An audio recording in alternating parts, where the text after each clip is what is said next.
नमस्कार मंडळी. तर आजच्या ब्लॉग मध्ये माझ्यासोबत आहे माझी आजी. सगळ्यात पहिले सगळ्यांना हाय. आजी सगळ्यांना हाय कर. सगळ्यांना हाय हाय. तर आज मी आजीला 3 प्रश्न विचारणार आहे आणि ती तिच्या हिशोबाने त्याची उत्तर देणार आहे. So let's start. तर माझा पहिला प्रश्न आहे तुला, की आताच्या वेळी मोबाईल फोन्स किंवा लॅपटॉप, स्मार्टफोन्स, टीव्ही वगैरे सगळं आहे. म्हणजे लोकांना असं फन टाईम करायला किंवा विरंगुळा म्हणून सगळं लोकं करतात. तुमच्या वेळी यातलं काही नव्हतं. मग तुम्ही लोकं काय करायचात? आम्ही लोक हां, जेव्हा काय असं फोन पण नव्हते ना, हां, तर त्यावेळी काय अशी तार तार करीत मुंबईवाल्यांना हां. तार केले ना, हं.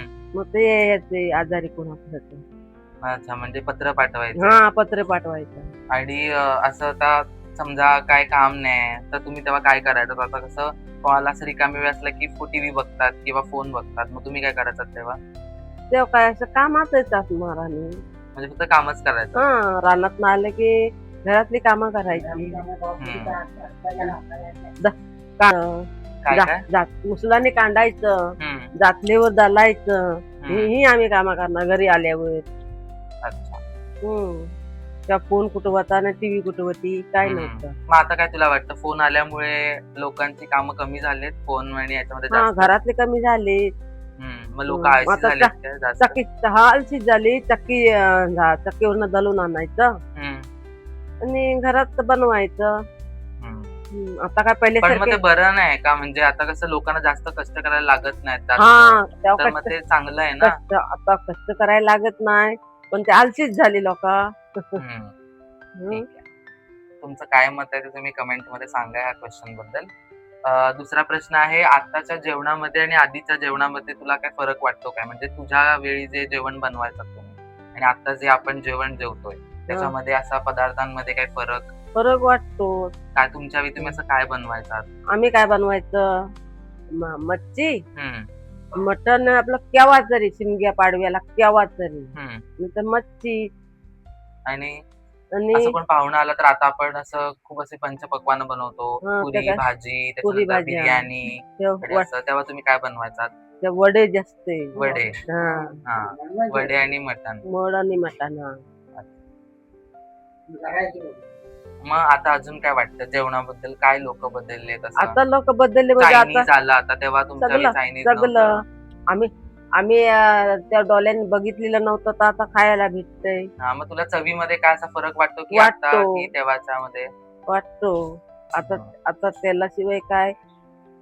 तुला जर मी असं विचारलं, आपण आता आजीला विचारूया की तिचं गो टू फूड काय आहे? म्हणजे तुला असं म्हटलं ना, की तू हे कधी पण खाऊ शकतेस. असं कुठला पदार्थ असेल जो तुला असं म्हटलं की तुला कधी पण जेवायचं असेल, तर तू कधी पण खाऊ शकतेस. हं, तर तुला असं काय असेल? काय मला कधी जसं तू कधी पण भाकरी आता घरी असशील हां, तर काय भाकरी कुठली? भाकरी भाकरी आता तांदळाची भाकरी ना आपलं कुठं आहे ते. हां, तांदळाची भाकरी आणि भात, डाळ, भाजी. भाजी. ठीक आहे. म्हणजे नॉर्मली आपल्यासारखंच वरण-भात. माझं हो पण गो टू फूड वरण-भात, हो. लोणचं, पापड. आता थर्ड क्वेश्चनकडे वळूया. आता तू बघत असशील तर आता हॉस्पिटल जेवढे वाढले, डॉक्टर आहेत हा, गल्ली-गल्लीतून गल्ली मिनिटा-मिनिटाला. गल्लीने तेव्हा तुमच्या डॉक्टर. वेळी एवढं काय लोकांना आजारी माहितीच पडायचे कधी? नाही. हां. तर काय जरा बाम लावला नाही ते असं पीठ थापून डोक्याला लावलं ना, हं, मग ते बरं व्हायचं. हा, हं, आणि पोटात दुखलं तर ओवा खायचा, की हं. झालं बरं. पण मग तुला असं का वाटतं, की तुला असं वाटतं का, की आत्ताच्या कंपॅरिझनमध्ये तेव्हा तुम्ही लोकं कमी आजारी पडायचात? होय. मग आता तुला असं काय वाटतं, की असं काय आता झालं, की लोकं आजारी आता पडतायत आता एवढे? लगेचच हे आता इंजेक्शन दिली ना तिथं लयच माणूस म्हातारं पण आणि टणका पण. हं. कंबर दुखते, ढोपरं दुखतात. आम्ही बोंबाटा टणकी माणसा पण बोंबाटात. आम्हाला काय सांगतात, तुम्ही काय म्हातारी झाले, हं, आता आम्हालाच नाही चालता येत, ढोपरा दुखतात, कंबर दुखते, हं. आम्हालाच नाही चालता बोलता येत, तर तुमची काय तुम्ही आता म्हातारी झाली असं सांगता. मग तुमच्या वेळी असे डॉक्टर होते काय? नाही नाही नाही. कुठलाच डॉक्टर नव्हता? एक डॉक्टर होता केतकर म्हणून हं. तिकडं मग लांब होता तुमच्यापासून? लांब होता, हं, अतकंब्यात हं. भेटत तेवढाच. इकडे रत्नागिरीला तर नाहीच. म्हणजे तुम्ही लोकं कमी आजारी पडायचात. हा, कारण तुम्ही दिवसभर काम वगैरे करायचात आणि सगळं सगळं काम मूव्हमेंट्स करायचं. असायच्या तुमच्या सगळ्या. हा, चालेल. शेती शेती करायची ना. हं, हं.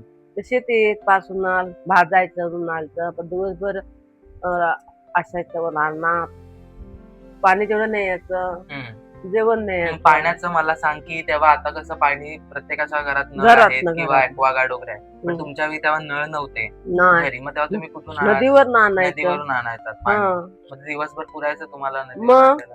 पुरे चालेल. एक एक एक दोन दोन भांडी आणि असं. मग कपडे तुम्ही घरी धुवायचात की नाही, नदीवर नदीवर घेऊन जायचं, नदीवर जायचं. कपडे घरी नाही, कपडे आता घरी धुतात. तुला अजून काय सांगायचं आमच्या ऑडियन्सला, अजून काय बोलायचं? अजून काय आता बोलू, पहिलं आम्ही डोक्यावरनं भाऱ्या घेऊन जायची, वर्दी घेऊन जायची. सकाळी नदीवरनं एक दोन खेपा पाणी आणून वर्दी लाटे बांधून इकडे आम्ही रत्नागिरीला इकाय यायची. आणि मग चालतच यायची आणि चालतच जायची. त्या गाडी घोडा पण नव्हता. म्हणजे तू एवढं किती आता इथून तरी किती असेल किलोमीटर? एक तरी किलोमीटर 40 किलोमीटर, जास्त 40-50 किलोमीटर. 50 किलोमीटर तुम्ही एवढं चालत येऊन हा. जाऊन करायचं रत्नागिरी गावात? म्हणजे त्याच्यात काय त्या मिरच्या पिकवू ना, त्याच्यातनं वालीच्या 10 जुड्या, करवंद आणायची, करवंदाचे 10 पुढे, आणि भाकऱ्या 2-2, चपला पायात नाही, त्या वज्यातच बांधायच्या. आणि ते लाटे की सगळे बामान आहेत ना खाली, त्याला बाबा घे माझा लाटा जड आहे, बाबा घे माझा लाटा जड आहे. ना ते बामान ना भोकेकरांच्या लाट्यांना लयच बारीक बारीक काढते. मग संध्याकाळी 3 वाजता असं सुटली ना चालत जायला, इकडनंच चालत जायचे आम्ही. आता मम्मीचा ना हॉस्पिटल आहे ना, तिकडनंच हा मिरजोले मार्गे, मिरजोल्यातनच जायचे. चालेल, बाकीचे प्रश्न आपण नंतरच्या व्हिडिओ मध्ये करू. सगळ्यांना थँक्यू बोल. थँक्यू. सगळ्यांना थँक्यू. बाकीचे काही कोण जास्त आहेत.